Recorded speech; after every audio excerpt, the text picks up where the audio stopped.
Hey, what's good? Thanks for pressing play on another Pay Me No Mind sports and entertainment video. I'm the host over here, Wood, also the host of Bite Down Boxing. Be sure to check out the latest podcast that's up at Team Left Jab or up on the Team Left Jab network. And you can find that. I'm always worried about this volume. You can find that at www.leftjaballnightboxing.com. Of course, Bite Down Boxing is on Instagram and Twitter and Facebook. There's a Facebook page. So, really dope episode out there. Talking to some up and coming fighters on there.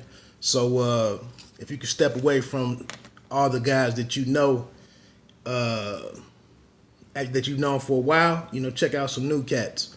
For April 19th, this totally takes away from the spontaneous side of Morning Wood, what I was trying to do, because I got to upload this after I recorded. But anyway, April 19th, man, this is a beautiful day. If you are into entertainment, I would recommend a show that's coming back for, I believe I think it's its fifth season. It's available now to be viewed on Amazon or Amazon Prime or Prime Video, whatever you call it. Bosch, starring Titus Welliver and Jamie Hector, who played Marlowe on The Wire. But it's a fantastic show. It's a great detective show. If you like, crime solving, mystery, legit police work or detective work, it's just a well done show. And they also, my man from the other brother that was on Daniels, who played Daniels on The Wire. I cannot think of his name. Lance Riddick, I think. He's also on the show, but it's a diverse cast. They deal with a lot of great pacing. They deal with a lot of ongoing issues in the community, especially it's based in Los Angeles.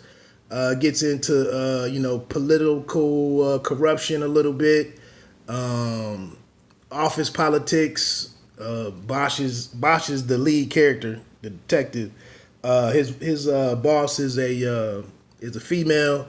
I believe she's a lesbian, and so they deal with some different. They deal with a little bit of everything. Bosch is also a single parent father who has like a 17 or 18-year-old daughter that is now forced to live with him because his wife, they killed her in last season abruptly. So, but it's a really dope show, man. It doesn't waste your time.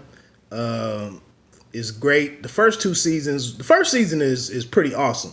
I think the second season was fairly good too, but it just had a different feel to it. And then 3 and 4 were back on point.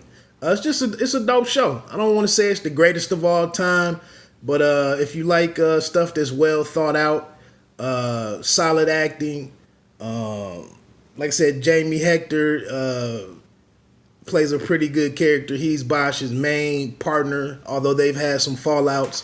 So it's just a dope show. I would recommend it. 2 thumbs up, all of that.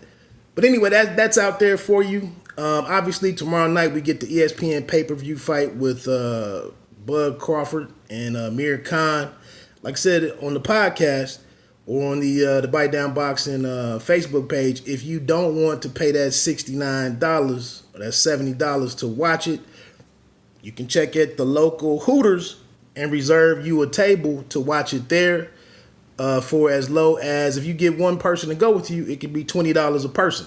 But other than that, to reserve a table, I believe if it's just you, it'd be $40. So that probably doesn't help you out with saving you that $30, because once you add in your food, you probably gonna pay what you could have paid just watching at home. But I got on here with one other boxing topic.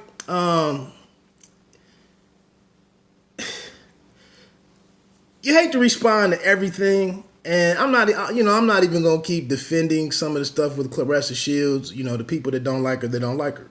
People that don't get her, they don't get her. The people that take everything she says to heart, like it's a personal affront to them, everything that she speaks, I wouldn't let any individual have that much power over me personally. But that's just me. But this, I didn't even watch the video because it was TMZ Sports, I believe. But Miss Shields is on there talking about bring her. The headline was Triple G, and I should watch the video because maybe I need to hear the context of which she said some of this stuff. But supposedly she says she could. She's dropping men in sparring. She spars with men, and she could beat up a Keith Thurman and a Sean Porter or something, and basically, like I said, the headline was "Bring me Triple G," which she might think Triple G is a little older, and maybe he's slowed down a little bit, so maybe she thinks stuff is sweet with Gennady Golovkin.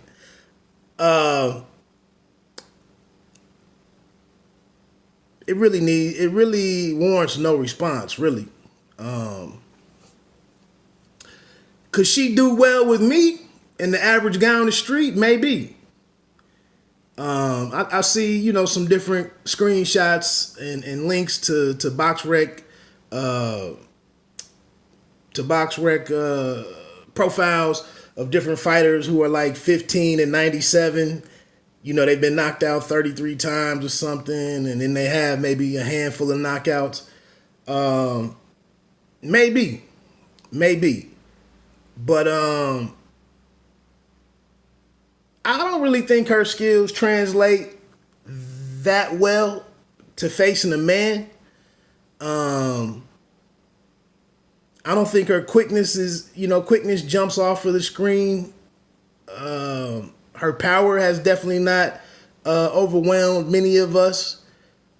She's still, while I think she's more advanced than some of her peers with her offense and even some of the defense that we did see, I don't think it's a great translation if she were to fight men. And she hasn't had a male fighter, especially on the level of a Keith Thurman, on a Porter. She hasn't been walked down. She hasn't been forced onto the back foot. We saw her go down from the one shot from Hannah Gabriel's in the first round. It's foolish. And I feel like she kind of continues to have some missteps with broadening her appeal, and maybe after a performance like the win, like against Hammer, it was a chance to capitalize on that and show that she might be a little green, she might be has just a limited number of fights and everything, but she can fight. And I thought, it might have been a chance for some people to let her skills speak for herself. I did think she did the in-ring interview. I thought she did an excellent job. I believe she said Hammer's jab was hard as ish, which is another thing. If you're complaining, if you're mentioning, a fighter's jab that you're fighting in the ring, if you're mentioning that to your corner man, what is going to be the surprise when you receive jabs from Thurman and Triple G and all of that? So, like I said, I think it was unnecessary. And then for the source, TMZ Sports, like that's almost right up their alley. Like what boxing fans really take that serious anyway? But again, it's a free world. Do what you want to do. Thought it was a chance, like I said, to kind of slow down a little bit, maybe get behind the scenes and try to work this Cecilia Brækhus fight and try to bring that to fruition. But we'll see. I don't want to spend a lot of time on that, man. Like I said, I saw some cats out there talking about her in the pound for pound discussion. If you want to down that hill, arguing that she should or she could be or she should be considered in the pound for pound discussion on the men's side. I would disagree, but it's neither here nor there because I don't really do a lot of pound for pound anyway. The other thought, getting into some basketball a little bit with KD, it was amazing. This is why I did the KD video a couple of weeks ago when I had the chance to binge watch a couple of his boardroom shows. Like I said, I'm a fan of KD, my favorite basketball player to watch. I like KD's game a lot. I did not like the decision to go. I can't even say I didn't like, but I wasn't a huge fan of the decision to join the Golden State Warriors. But, I get it. But to the big guys, the Colin Cowherds of the world, some of the ESPN guys, to go off on the one game with Beverly. And this is why, like I said in the video, KD is guarded. I don't believe some of the stuff I don't believe the narrative that they try to create for KD. I don't feel that he's a mental midget. I think he's a very real guy, very down-to-earth person, and just doesn't want to play the games that the media. He doesn't take this more serious. Like, the dude just wants to ball. He just wants to play basketball and be great at basketball. And on the other side of that, I don't think he's a guy sitting around waiting for a bunch of dudes with cameras, cell phones and voice recorders. Where's mine? And sticking them in his face. And I don't think he's really sitting around waiting for those guys to affirm anything for him or validate him in any way. I don't believe that. Does he respond to some criticism, or some questions about it? Maybe. But he gets a hell of a paycheck. He's got 2 MVP finals MVPs awards, an MVP, and for anybody doing sports talk to sit here and tell you that Patrick Beverley is going to be bigger in a 7-game series than KD for more than 1 or 2 games, or that he could actually put KD in check. He's a jump shooting guy for the most part. I mean, it's no secret that he's probably gonna have some nights if he doesn't get some buckets in transitions. He doesn't get a couple of putbacks. If he doesn't hit multiple 3-pointers, if he's not active without the ball, if he's not catching and shooting, mid-range shots, if he's not really working for buckets. Yeah, he could have a 18-point, a 22-point night. But to sit here and think because of the ejection in game 2 and for Beverly to have, a modicum of success against him, that's why we got 27 points last night in the first half, 38 for the game. I believe it was 14 from 23 from the field. Only 3 of 10 from, 30% from 3-point. I think 7 of 8 from the free throw line. And come on, man, don't do that. Don't do that. Not Patrick Beverley. who on the other hand had a total of 6 points on like 2 of 5 shooting and some free throws or something. But don't do that, man. Don't embarrass yourself. Like, these sportscasters have the memories of they have DB memories or good shooter memories that, that last missed shot, they just forget it. Like, these guys run out here with these grand thoughts on what KD is or whatever a game is that they want to zero in and make a show about it for 4 hours or 3 hours or however long their radio show is. And you're sitting here like, what? Like, that's what your show is going to be about today, that KD is soft and mentally small and is going to let a first round series with Beverly, Patrick Beverly guarding him, he's really going to let that affect him? No. Like I said, it's one game, and that's the thing. How could you disregard the fact that it's a 7-game series?